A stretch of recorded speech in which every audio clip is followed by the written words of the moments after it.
to know if your husband... Want to turn this sign this way? Good.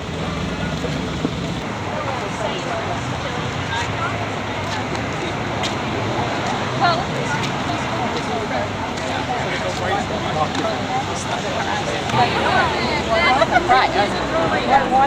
Yeah, especially, exactly. I mean, unless, well, there's some.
Port Jefferson, New York, which is located on Long Island on the North Shore. 3 miles from Stony Brook University, Stony Brook, which is a state university in New York. This is August 17, 2005. There are approximately 130 people here, and it's a vigil for Cindy Sheehan, who's asking the president, why are we in Iraq?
Iraqi American who fled to this country about 20 years ago and who came because he now sees America as becoming something other than the place of refuge that he fled to those many years ago. It's very moving to talk with him. He invites people not only to come to Crawford, Texas, but to come to Iraq, and he will show you what people are having to deal with as a result of this invasion, illegal, and the illegal occupation. Very hot rendering story. Well, I also heard this morning, you know, they're going to close Walter Reed, and right now there are 1 in 4 coming back that are homeless.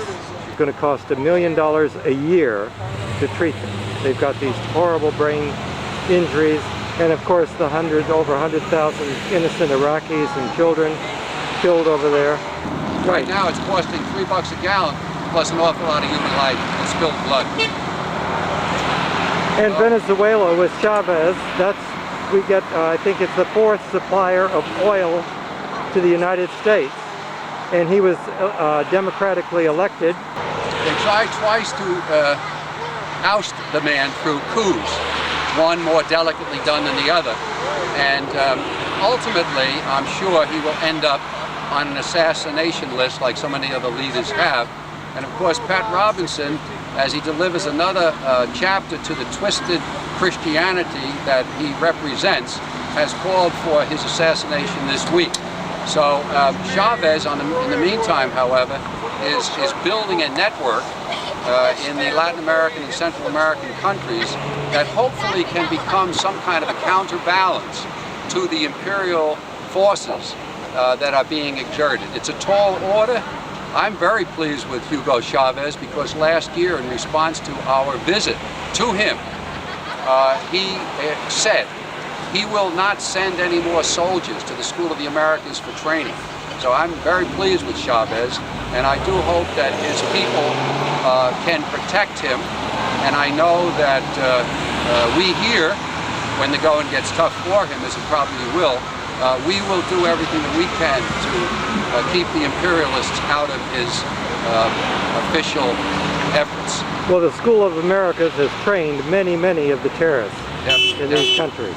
We call that a terrorist training center right here in the United States. And I don't think I can say that I agree with President Bush on anything, but I do agree with him when he said shortly after 9/11, we must stamp out terrorist training camps wherever they exist. And our advice to him, or our statement to him, was, we agree with you. Let's start with the terrorist training center that's located right here in our own country, paid for with our own tax dollars, located at Fort Benning, Georgia. And we're preparing to go down there again this November. The Vigil taking place this year to help try to close that school takes place on the weekend of November 18th, 19th, and 20th. I'm going. I'm inviting others to come. It's going to be another chance for thousands and thousands of people. Last year there were 16,000 people there.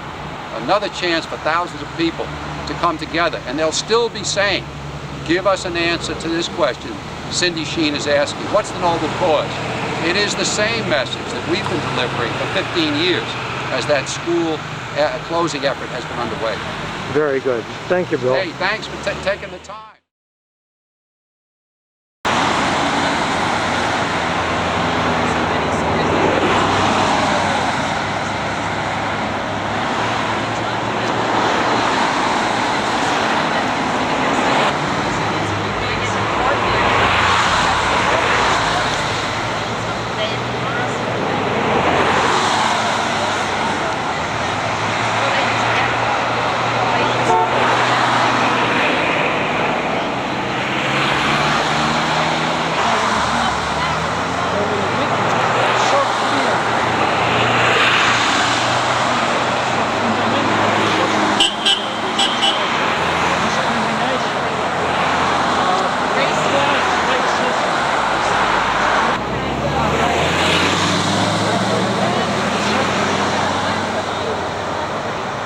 Even I really think it's a little bit ashamed.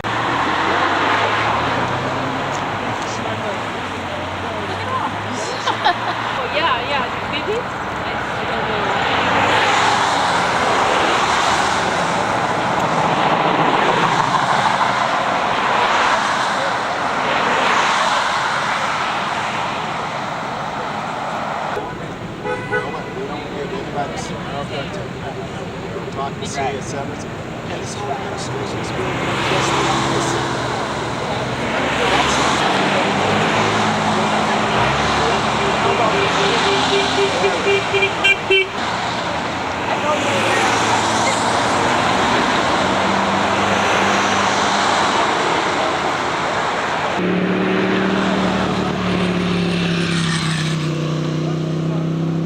from the Virginia Military Academy.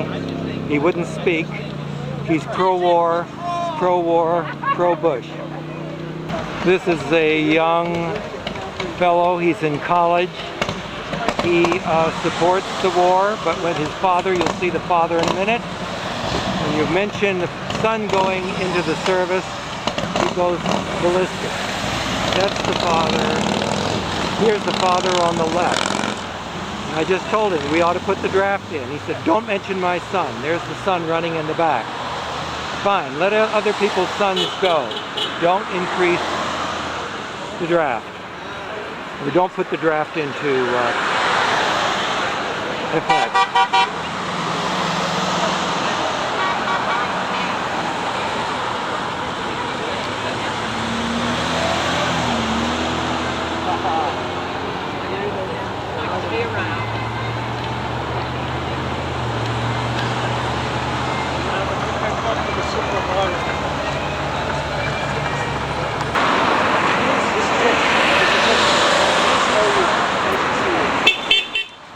You know, I come down here for a bunch of reasons. There are moral reasons, there are political reasons, there are personal reasons.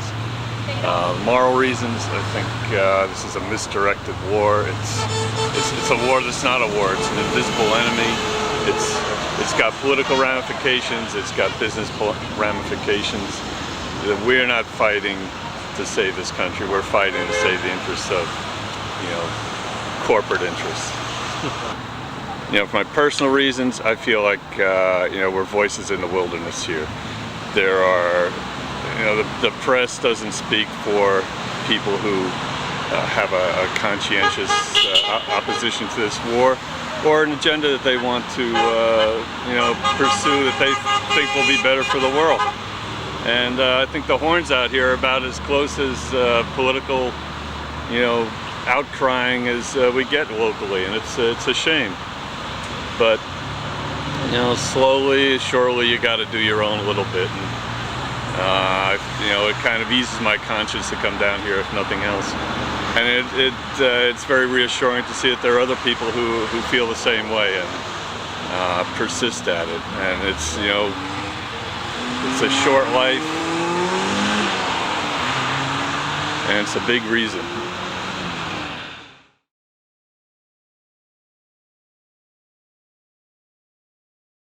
This is July 1st, 2006. I'm Eugene Taylor from Port Jefferson, New York. I've been speaking out before the invasion of Iraq. I am a member of the North Country Peace Group, and we meet every Saturday morning on 25A and Bennett Road in East Setauket. As of today, or as of June I should say, the end of June 2006, there are over 2,500 of our soldiers who have been killed in Iraq. That's the figure that they keep giving us.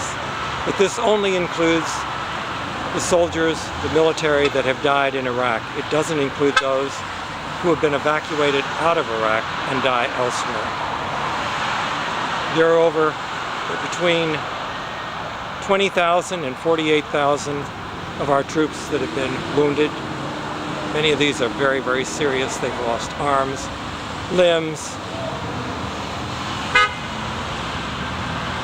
There are between 100 and 250,000 Iraqis who have been killed, and hundreds of thousands have been wounded. The cost of this war, as of today, not including salaries, is over $300 million per day. Civil liberties are being taken away. And the report just came out. I think it's close to 90%. This group, composed of scientists, believe that we're less safe today than we were before the invasion, occupation, I should say, of Iraq. I think it's illegal. There are hundreds of thousands of Iraqis who are suffering. Same thing for Afghanistan. Iraq had nothing to do with 9/11. In fact, Saddam Hussein was against the Taliban. The Taliban was not allowed in the country. Now they've taken over. Before our occupation, women were free. They were professors, doctors, and they didn't abide by Sharia law. They didn't have to cover themselves. But now, the Taliban has moved in. Women have to wear a burqa. They can't even drive anymore. And at this point, 80% of the Iraqis want us out of their country now. And 47% say it's perfectly okay to kill Americans. As Bertha says, it's time to get out of Iraq. And as Robert Fisk, who's reported from the Middle East for years and years and has interviewed Osama bin Laden 3 times, he said, we will get out. We will get out. And so we're out here, as we said, we're like voices in the wilderness because the news media doesn't let us know what's happening. We don't see the caskets coming home. We don't hear the actual figures, the cost. And so that's why I'm here. We try to be here every Saturday morning. I try to be here every Saturday morning. I have, I think, an ethical requirement, really, to be here. I am terribly upset about what's going on in this country, the veil of secrecy around our government, the illegal and immoral war, the wanton disregard for human rights. I think as an American I have a duty to be out here protesting the direction the Bush administration is taking us. There's a quote from Goethe that one should be a patriot with truth only. I try to adhere to that. I think there is a kind of a moral requirement to work to improve whatever unit you're part of, and I am part of the United States, a citizen of the United States, and I think it is morally imperative for me to make some sort of contribution towards improving the quality of life and the quality of our society, and that's the reason for being out here. Thank you, John. Hello, I'm Bob Becker, and have been here for almost 3.5 years. We started coming here in the December before the war started, so I think that was 2003 maybe. And we have been here for over 3.5 years, and I guess we'll continue to be here until this is over. And we have a wonderful bunch here who many people here have been here just as long as I have, and some others newer, but everyone is here to express their opposition to the war in a peaceful way. And I've really become very attached to this corner because to me this is our space, and whereas it has really come to be our place, and I think we're known in the community for being the people on this corner. So I feel very privileged to be here with a lot of people. Bob, you were also in Indonesia with Doctors Without Borders, weren't you? And maybe yes, I was. So I did take a break from coming here. I went to Indonesia for 6 months. When the tsunami took place in December of 2004, I volunteered to go, and so in March of 2005, I went to Indonesia and worked on tsunami relief in the Aceh province, which is the northernmost part of Sumatra, and was there until the end of September of 2005. Thank you, Bob. Thanks, Jim. Hi, my name is Paul Hart. I'm a member of this North Country Peace Group since we started coming here, I guess 3.5 years ago. I don't really remember, it's been a while, and I think our purpose has been for me, I became very, after 9/11, I became very concerned that the attitude of our country was more of a lynch mob than more of a, instead of rational thought, we were more of a lynch mob. And I just thought, gee, I have to do something. I was really afraid, before my children more than anything. And I just decided that if anything's going to get accomplished, it has to be on the grassroots level. So this is pretty grassroots. This is pretty much just a bunch of people who kind of came together more or less by accident, I believe. I think there were like 3 or 4 different groups of people who knew people. So it's pretty loosely organized, but it's good. I like it a lot. It's a nice gathering here. We get a lot of support. At the beginning, we didn't have much support at all.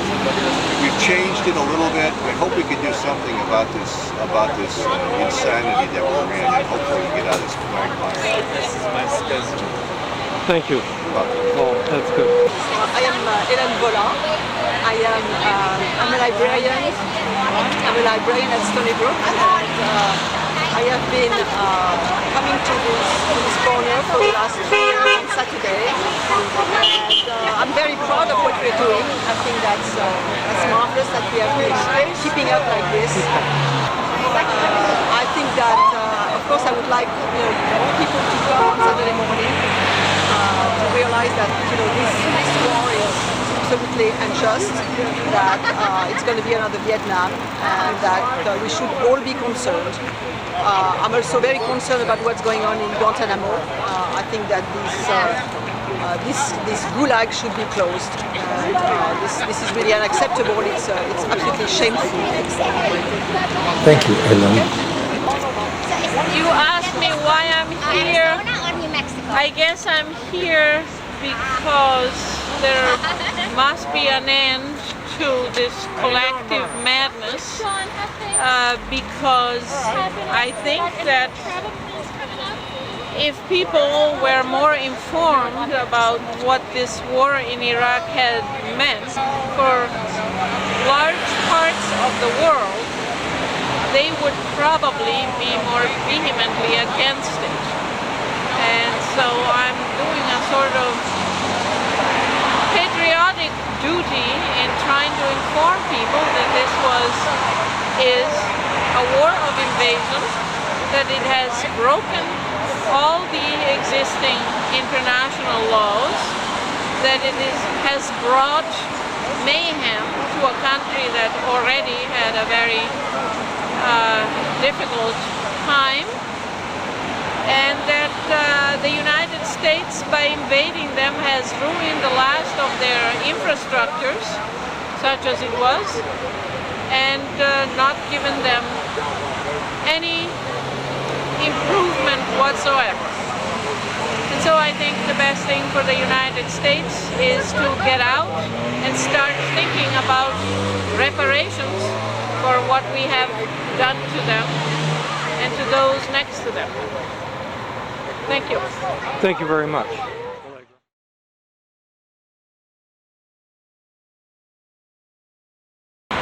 And we're here, at least I'm here. I can't speak for so much of the other folks, but I'm here to protest against the current war in Iraq.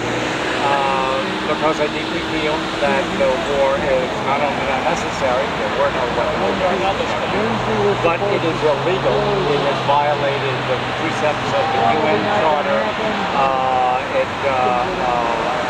According to our Constitution, it's Congress that declares war, not the executive branch that decides to go to war and then convinces Congress to come along and give them a kind of a rubber stamp, and that's really what the process was. That historically has happened more than once. Absolutely. World War II, Vietnam, you could probably go back to even the War of 1812.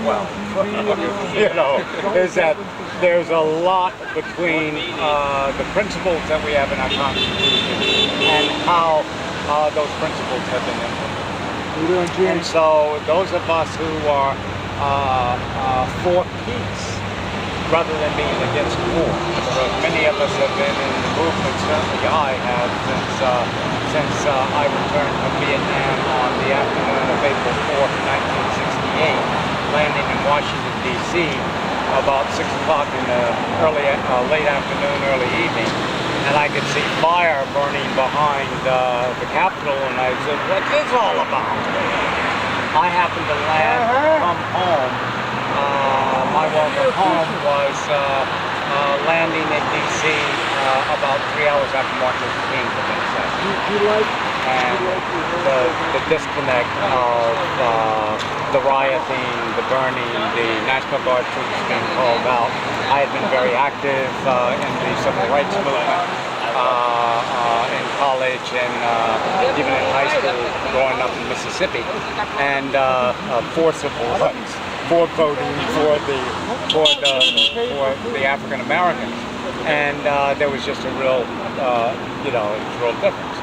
And we're here because we believe that we truly represent, despite our congressmen and congresswomen, despite the executive branch, that we truly represent the will of the people. Various polls in the last 6 months have shown that a majority of Americans have deep reservations now about the misadventure in Iraq. Other polls indicate that even among the military currently stationed in Iraq, some 70% question what they particularly are doing there and what we as a nation state are doing there. The truth is, no matter how you cut it, Iraq, as despicable as Hussein is and has been, he was at one point our man in Iraq. We armed him, we trained him. Most of the weapons we destroyed in '91 and in since 2003. United States weapons! Not most, I don't know that for sure, but certainly a lot of them. So we feel that very strongly that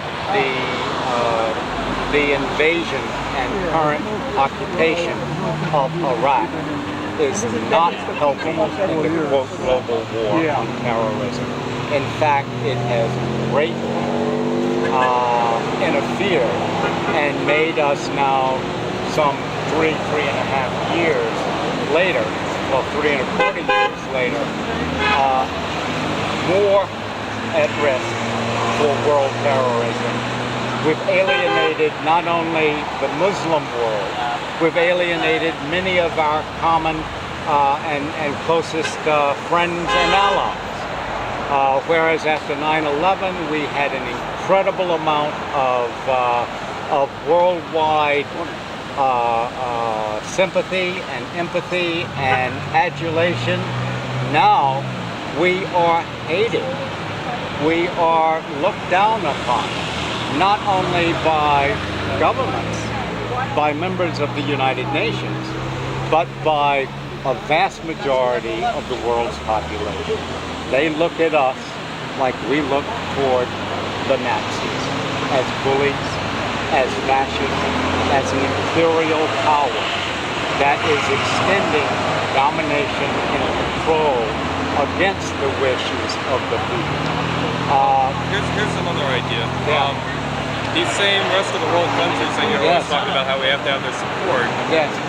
Now, every time Israel does something against terrorism in their own country, they get totally bashed by the rest of the world. Yeah. Even the U.S. at times, you know. Somewhat. Why should we be so concerned about the rest of the world thinks of us? The reason is because even with our extraordinary, powerful military machine, we are a decided minority in the total world's population. There are, and I don't mean necessarily to bring a racial element into it, but the reality are that, there are many more people of color.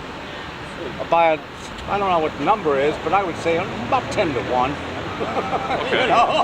Probably. And let's even look at Israel. I mean, Israel is primarily white, Jewish, Anglo-Saxon. And Palestinians are paid to tell them. And the reality, I mean, that is such a complex situation.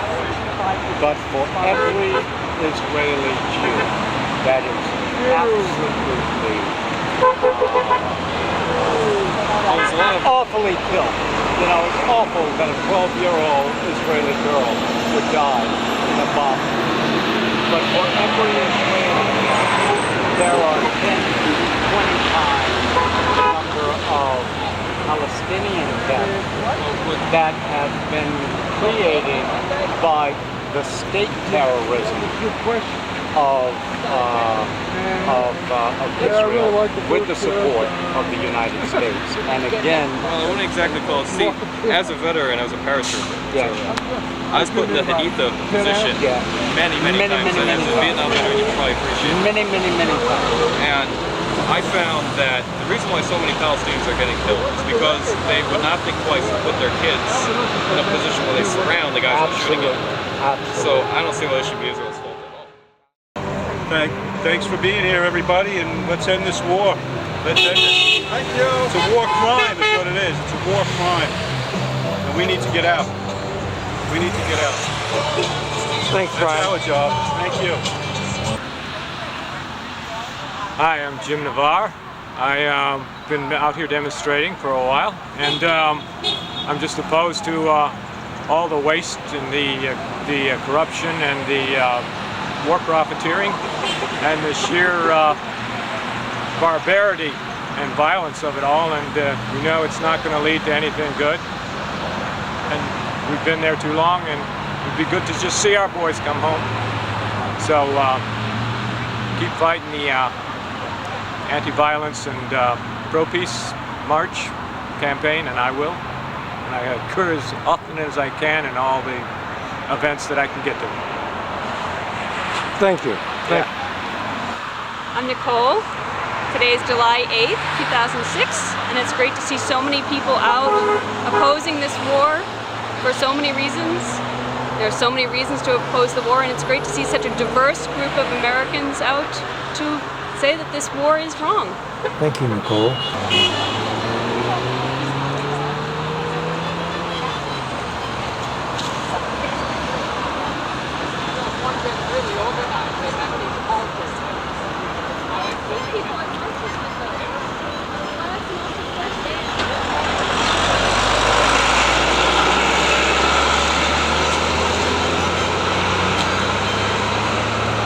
My name is Dennis Erlab. I'm co-chair of the South Country Peace Group. I'm very happy to come on occasion to this event. It's a long-standing street action sponsored by the North Country Peace Group that's been going on for 2.5 years, 3 years, and now more than ever I think we have to continue with these street presences and try to show people we're out there, send our message through signs, through flyers. There's no reason why we still have to be in Iraq. There's no reason why we had to go into Iraq in the first place. The whole thing is based on lies. We now know Saddam Hussein never tried to secure plutonium. That was a lie. The weapons of mass destruction was either a lie or complete gross exaggeration. And one thing you have to keep in mind too, Saddam was somebody that this country had supported some time ago. Even when he was committing these horrible atrocities, we keep attributing to him and use as a excuse to go in and take him out of power. And he's been out of power for 3 years. Two years? 2, I think. 2. And we're still there. So if this war was about getting Saddam out, I still want to know why we were over there. Thank you. I'm Pat Parsick. I live in Port Jefferson, and I'm here because I hate this administration, and I hate everything they do. The war, the lying, the breaking the law, the environment, everything. And I'm protesting all of it. And I think that Bush should be impeached now, and that the occupation should be ended yesterday, and everybody should come home right away. Good. Thanks, Pat.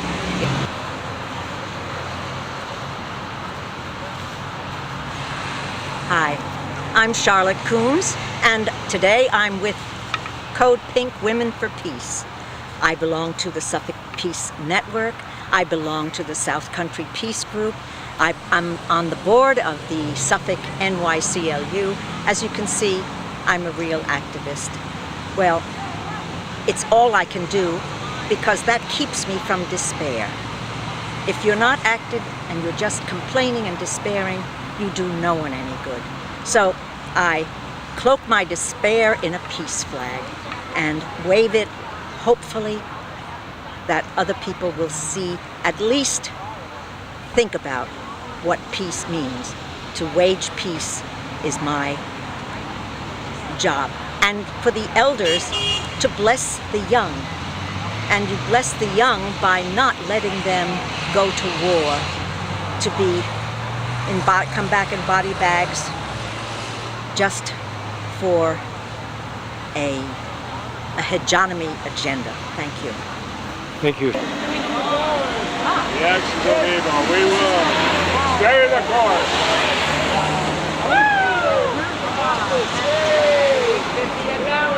We will stay the funeral tour. W has his way.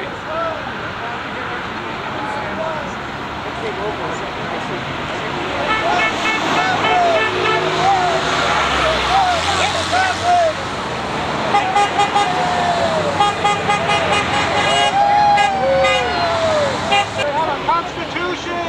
We have a constitution! Yay! They've had elections! Yay! Purple fingers! Purple fingers! Wave them! Wave your purple fingers! Wave them! Wave your purple fingers! Yay! We have won! Proud to support our church. One that jumps up and down. Thank you. Bring them all down. Impeach Bush. Gene, get up, man. Gene, get out of the street.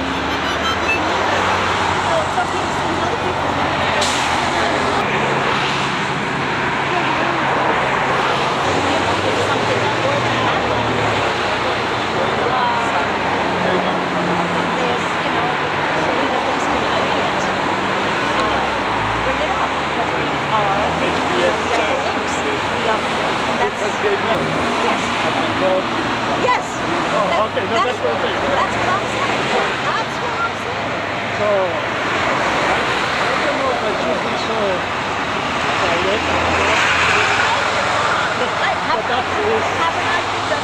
excited. He went to University of UPenn, one from School of Engineering and Applied.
Can you relate it to anything?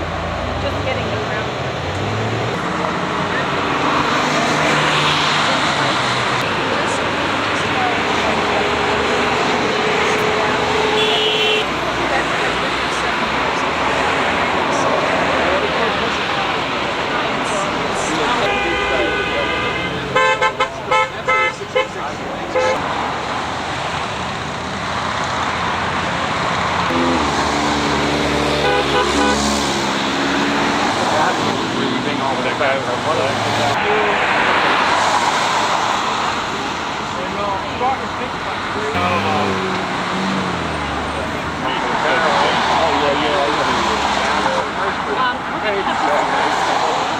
Okay. Falling apart.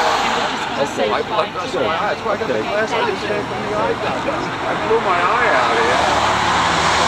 He had high blood pressure. I said, no, but I'm working on it.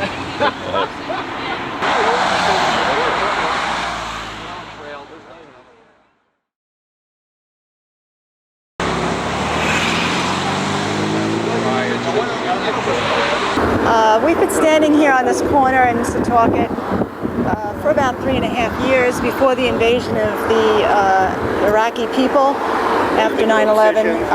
We were very much opposed to the invasion. We felt that there wasn't real evidence that we were basically duped by the Bush administration. We're still here hoping and believing that somehow the good will triumph and that the truth will emerge more and more. Personally, I've been involved with the peace movement for, I guess, since the Vietnam era. I feel very strongly in the principle of nonviolence as taught by Gandhi and Martin Luther King Jr. And others like them. Certainly the civil rights movement, others that seem to be against great obstacles, and it seemed almost impossible to believe that they would triumph, but in truth they did, and that's what gives me hope. Pete Seeger once had a song, and he was speaking once about how people didn't believe that the Berlin Wall would ever come down, or that Mandela would ever get out of prison, but he did, and the wall did come down, and people like us, I think, small people, like ordinary people like us, standing on corners every Saturday, that helped make those things happen. The spirit of nonviolence is, I think, the only thing that can really triumph. Gandhi said that for a while it may seem as though the ways of evil and darkness are prevailing, and certainly we could feel that way right now, but he did tell us that in the end the way of truth and love would prevail, and that's what I believe in. Thanks, Susan. I'm Jim Navarre, and I oppose both our foreign policy and our current direction of our administration. They're faulting the American people and the world at large on many fronts, but especially in the area of solving some of the problems that have led to the rise of terrorism. And that's equal representation of all nations involved in a fair and economically just way for its peoples, regardless of the system of government. We don't have to see democracy everywhere, but we have to deal equally with all the people of all the countries, whatever their regime, whatever their form of government. Our Mideast policy has been out of hand for years, more likely decades, and it's weighted too far to the side of oil, causing us to exploit the countries that have it and use their resources. And why are we in Iraq in the first place when there were no WMDs and Saddam Hussein has been on trial for months and nothing's become of that? And it's just an economic and a resource production problem that we could solve here if we got off of the oil glut kick that we're on. And the leader, that our Republican leadership is in position and has been the majority party for 6 years, has done nothing to solve the world energy crisis, but especially ours. And we're seeing the excesses of our violent foreign policy backfiring on us already. Now in Iraq, which is a quagmire, not quite the proportion and scale of Vietnam, but it's just about as corrupt.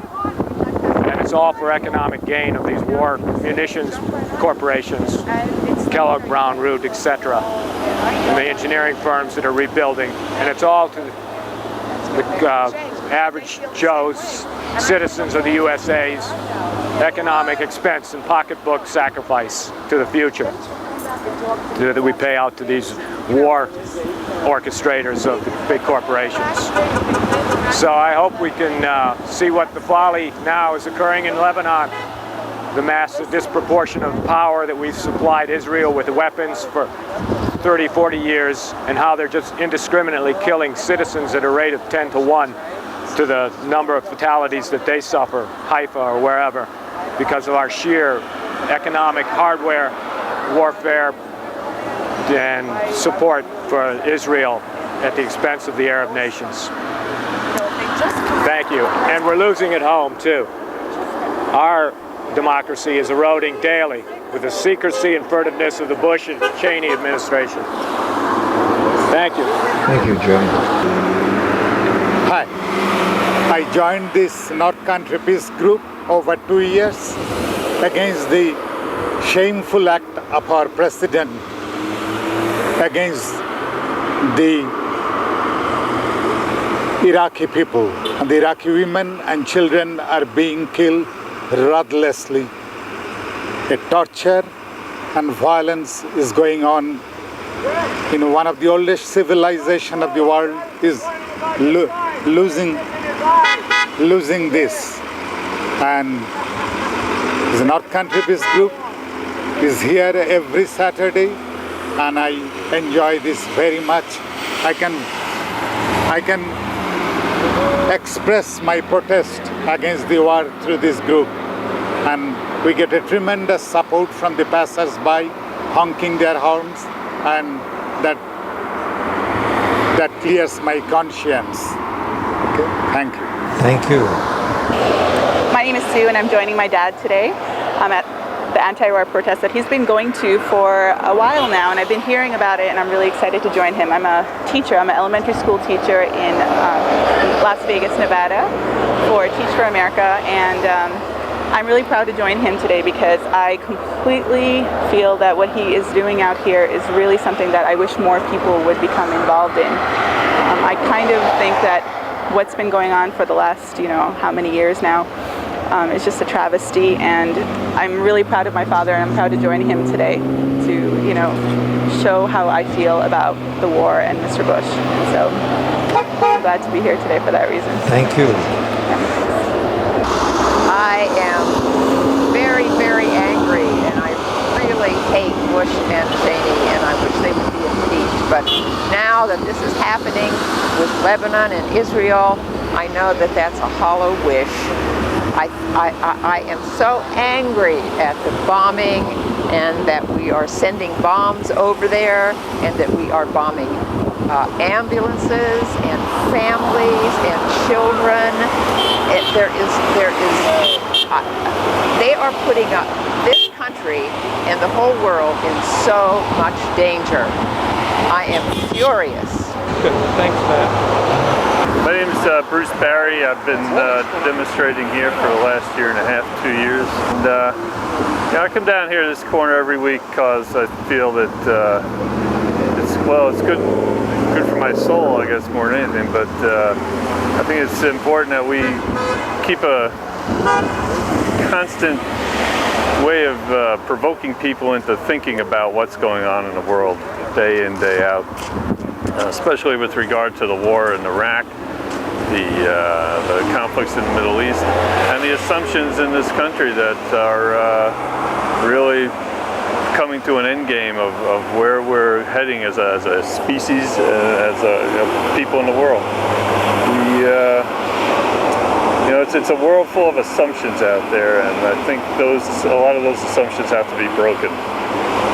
There's a lust for power, there's a lust for objects, and we can see it just standing here. We're bathed in luxury, yet people are being killed and trying to kill us because of all this. And I think as a human race, we need to really reconsider what our place is here on the planet. I feel our government is betraying us, is betraying the world. I think they're, to tell you the absolute truth, I think they're a bunch of fools. I think they're very corrupt. I think they've lied. I think they've cheated. I think they've done everything they can to, push forth their own agenda, which is a false reality, and it's just bathed in lies. As about all I have to say. Thank you. My name is Paul Hart. I'm one of the people who've been on this corner for about the last 3 years plus. And the reason I started was after September 11th, there just seemed to be this insanity, that madness had gripped this country. And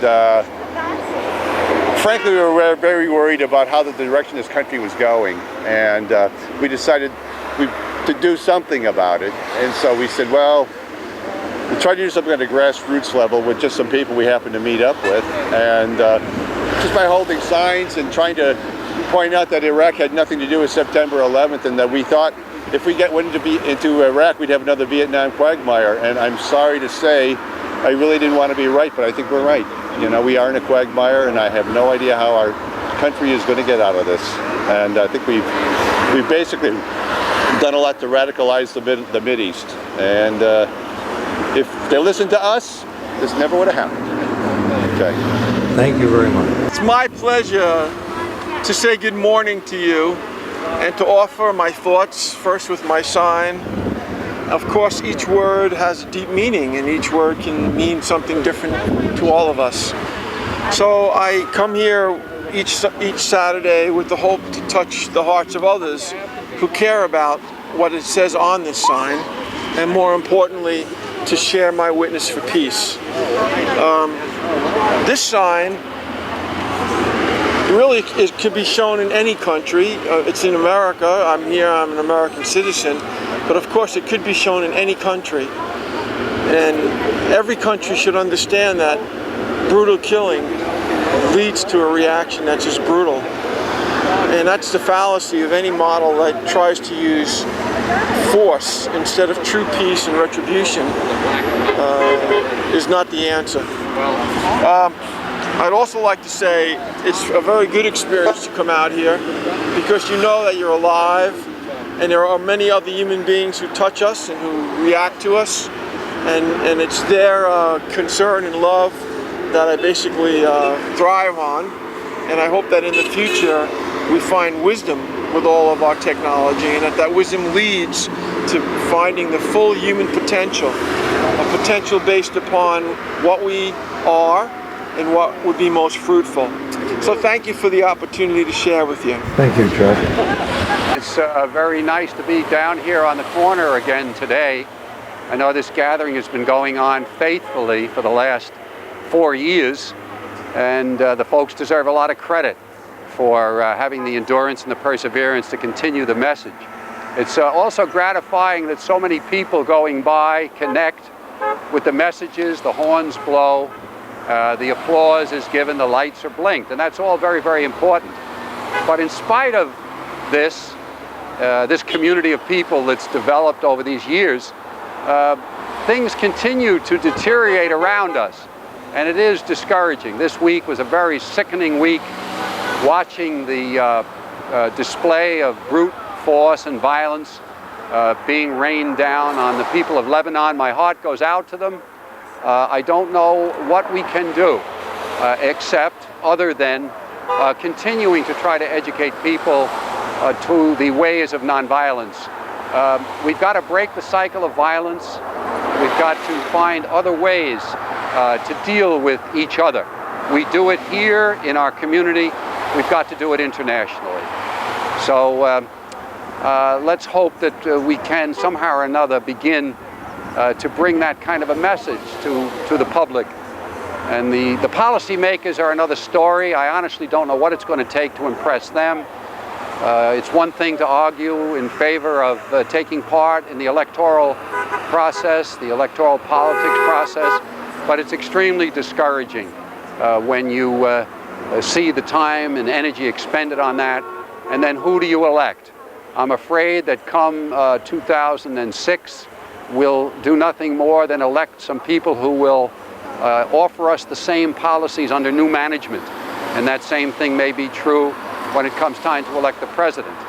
So all I can say is we'll continue to stand strong, to stick to the principles faithfully that we hold to be true, to speak out on behalf of those that have no voice, the victims, the oppressed, and to begin to recognize our own oppression which is brought down upon us by authoritarian rule that is very, very misdirected. So thanks for the opportunity to spend some time with you this morning, and we'll try to keep up the good work. Okay, thank you.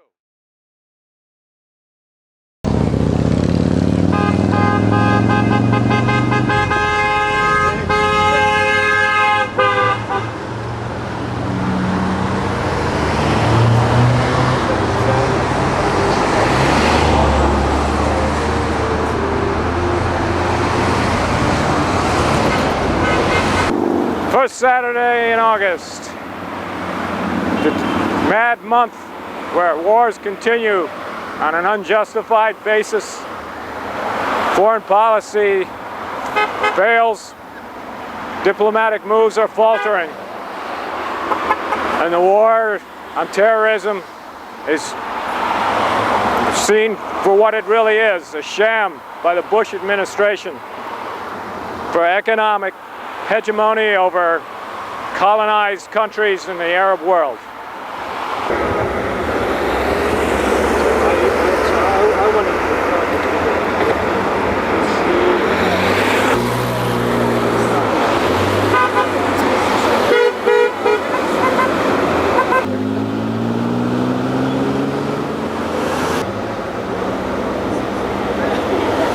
And this is August 5th, 2006.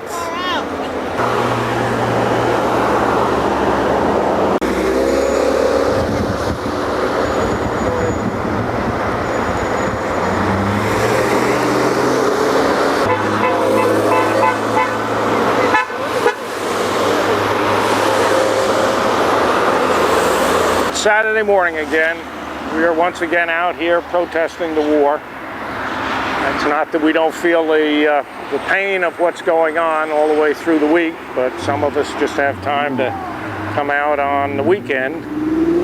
It's painful to look across the street and see people over there waving flags and supporting what we are doing in Iraq.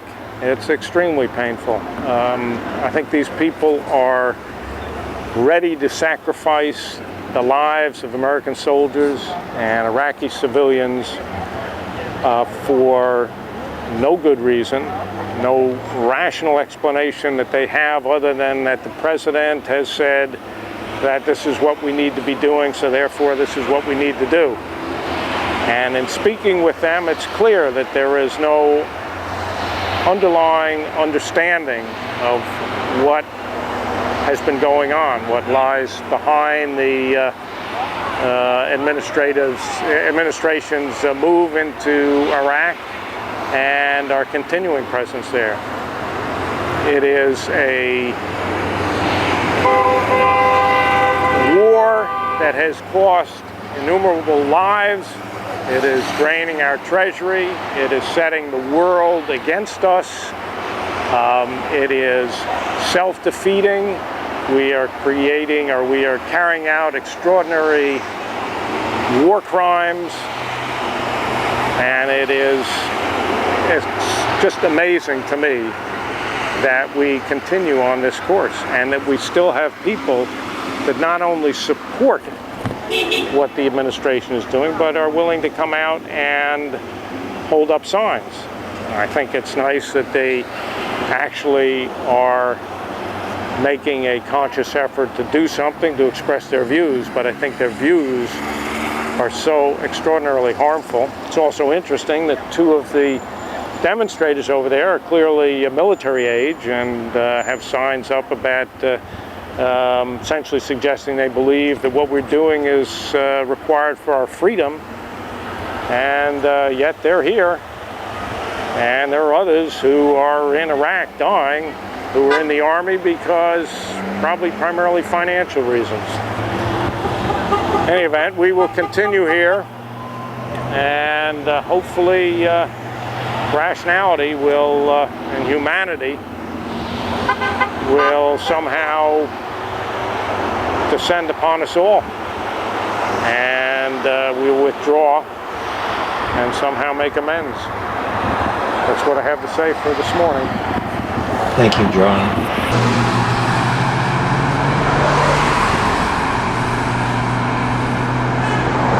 Chris. I'm a psychiatric nurse practitioner by profession, and by conscience I'm here today protesting the war in, I was going to say Vietnam, but in Iraq. And I think the reason I was going to say Vietnam is that I grew up during the 60s and during the height of the Vietnam War. I saw what the Vietnam War did, the whole evolution of that war, and the whole waste of that war. And I'm getting the same feelings now as I had back in the 60s and early 70s. It seems to me that this war, this action, whatever you want to call it, is just not working. It's I don't see, personally, I don't see a resolution of this. I don't see an end to this.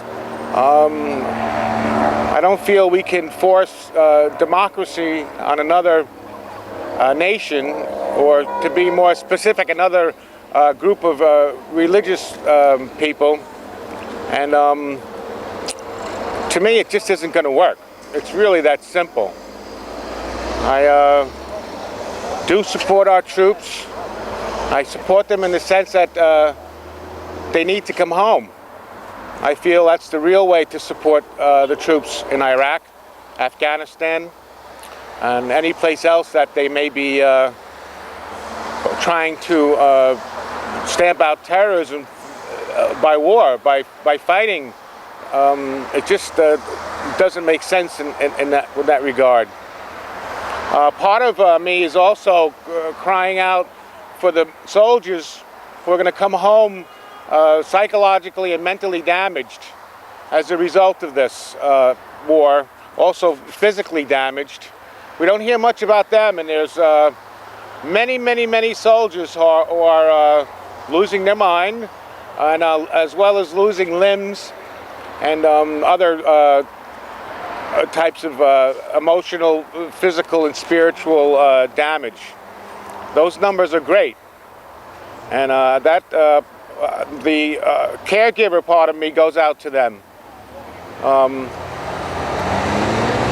This is a serious time in our history, as it was back in the 60s and the 70s with the Vietnam War. And again, I see too many parallels, too many the same things going on, too much staunch rigidness and inflexibility, and it just, to me, it just isn't going to work. Thank you. Thank you. Hi, I'm Alex Lowry. I'm 16 and I go to Ward Melville High School, and I come here as often as I can to the corner of 25A and Main, I think it is, to protest the war in Iraq. I do this mostly out of moral convictions that it's basically a rich man's war being fought with poor man's blood, and I don't think that's right at all. I think that it's really just it's just a way for people to capitalize the arms companies and oil companies and all that, really at the expense of the working classes of the United States and Iraq, which is really like, when you have a whole bunch of people dying for a few people to get money, I mean, you should, this is the least you should do, is come out here and make your voice heard against it, I think. So that's really why I'm here, and it's great. There are lots of nice people, and I would recommend it for everyone in the world. Thank you. Well, as someone who spent a number of years in my youth on the receiving end of shock and awe bombing and rockets, I'm always sympathetic when I see people suffering the same fate, and anyone who has experienced that knows that that kind of treatment never persuades people to stop what they're doing. It just makes them more determined than ever to get back at their tormentors, no matter what sacrifice, so that it doesn't serve any purpose. Thanks very much. Thank you. Yeah, my name is Tom, and I'm a veteran. I served in the United States Marine Corps for 3 years. I served proudly as a lieutenant, and fortunately did not have to go to war. My son is now a Marine, and he is serving in North Carolina right now, and his deployment is in 6 to 9 months. I can only say that I think this is a wrong war. I don't think we belong there. I believe it's a civil war. Again, we don't belong there. And my sign says it all. Support our troops, bring them back home. Thank you. This is August 19th, 2006.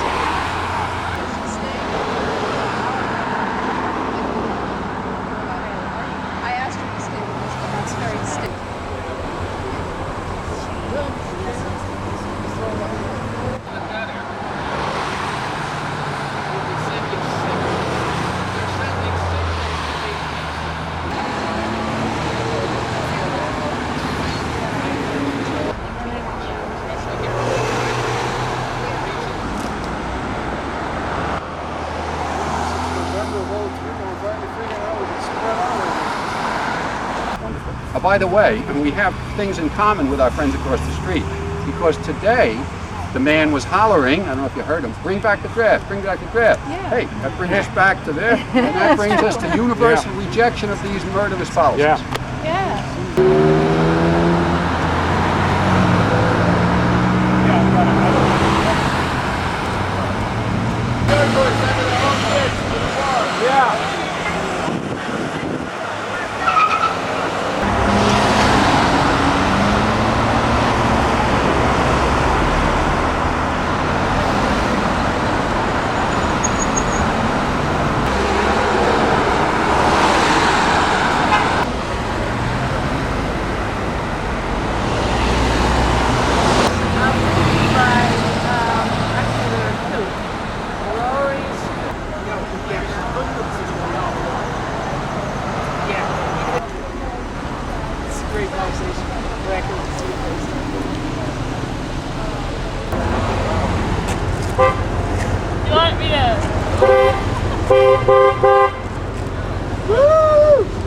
Thank you.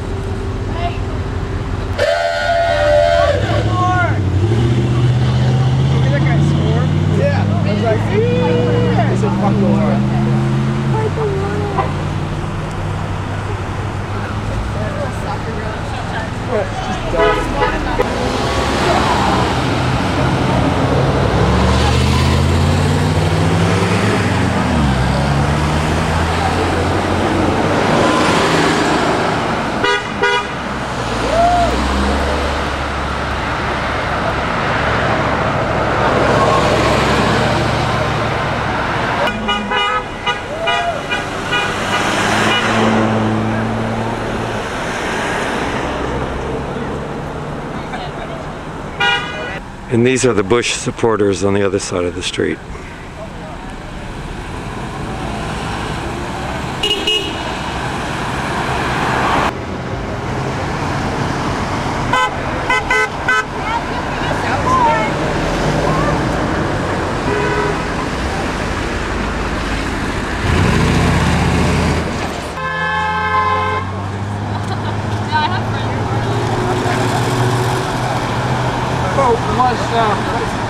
My sister's so late. Project.